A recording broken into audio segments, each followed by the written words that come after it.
Il apparaît que 40% des clients demandent une livraison à domicile. Parmi ceux qui ne veulent pas d'une livraison à domicile, 30% des clients demandent de récupérer leurs courses au drive. Ce qui veut dire que dans votre arbre, vous devez commencer par considérer le fait qu'ils choisissent ou pas une livraison.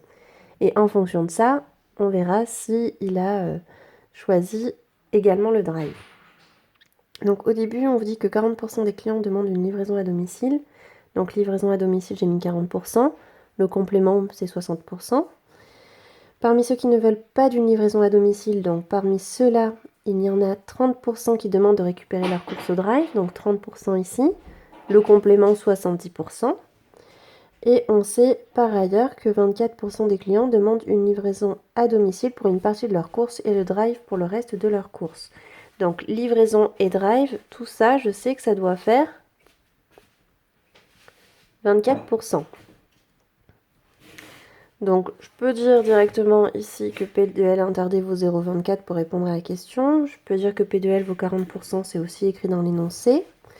Et il me reste P de D sachant L bar. Donc ça c'est pareil, c'est l'information qui est dans l'énoncé, le 30%, que je peux lire aussi ici.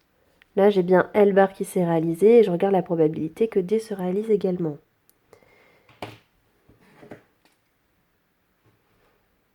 Question 2. Calculer la probabilité que le client ne souhaite ni une livraison à domicile, ni venir récupérer ses courses au drive. Donc là, ça correspond à cet événement-là. Pas de livraison, pas de drive. Donc on cherche à calculer P de L bar inter D bar, ce qui vaut donc 60% fois 70%. Alors j'aurais pu l'écrire comme tout à l'heure, 0,6 fois 0,7, hein, ça ne change rien. Et je trouve... que je retrouve où je l'ai fait, 0,42. Donc j'oublie pas, comme il y a un énoncé, de conclure. Alors là, par exemple, je pourrais dire que la probabilité que le client ne souhaite ni une livraison à domicile, ni venir récupérer ses courses au drive est de 0,42. Question 3. Montrer que la probabilité de l'événement D est égale à 0,42. Alors pour trouver D, c'est cette première branche et la troisième branche ici, dont je ne connais pas la proba.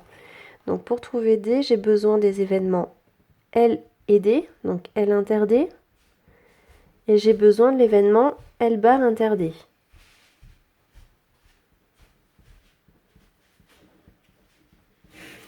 P de L inter D, je le connais, c'est 0,24. P de L bar inter D, pour le calculer, il va falloir faire 60% fois 30%, donc, alors soit je l'écris 60 sur 100, soit 0,6 fois 0,3, ce qui fait 0,42. Donc la probabilité de D, c'est bien 0,42. Là, il n'y a pas d'énoncé concret, donc on n'est pas obligé de faire une phrase. Question 4. Les événements L et D sont-ils indépendants? Alors je vous rappelle qu'il y a plusieurs moyens de montrer que des événements sont indépendants. Soit montrer par exemple que P de L sachant D vaut P de L, soit on peut montrer également que P de L inter D vaut P de D fois P de L. Donc moi j'ai fait le choix de regarder le sachant que plutôt. Donc a-t-on P de D sachant L égale P de D. Donc on va calculer ces deux probas. P de D, on sait que ça vaut 0,42, c'est ce qu'on a fait à la question d'avant. Et pour trouver P de D sachant L, l'événement qui est là, je vais me servir de l'intersection et de L. Parce que je vous rappelle qu'on sait que P de D sachant L, formule du cours, c'est l'intersection entre ces deux événements. Et je divise par la proba de l'événement qui est en bas. Donc P de D inter L, ça fait 0,24. Je vous rappelle que D et L ou L et D, ça revient au même. Et P de L, c'est 0,40. Donc ça, j'ai pas fait le calcul. Si on fait...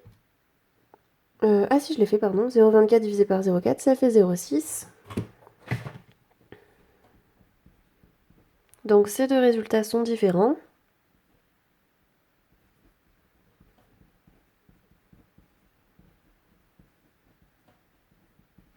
Donc P de D sachant L est différent de P de D.